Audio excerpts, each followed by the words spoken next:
And this particular boat, the Sunseeker 65 Predator, really has a few features that make it unique in its class, and that people who get excited about engineering and quality and aesthetics find unique on this boat.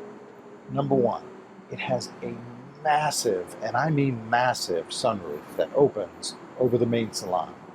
It's really a hybrid yacht and sport boat, because when you open that, you feel like you're in a sport boat. And it drives like a sport boat, open or closed. So the engineering that goes into making a sunroof that large as part of a rigid structure that has to withstand the pounding and speed that a boat and yacht has to handle, really impressive. This boat also has a one-piece windshield. And that too, to have a seamless, giant one-piece windshield while maintaining the structural integrity required in a high-speed, high-performance yacht requires serious engineering.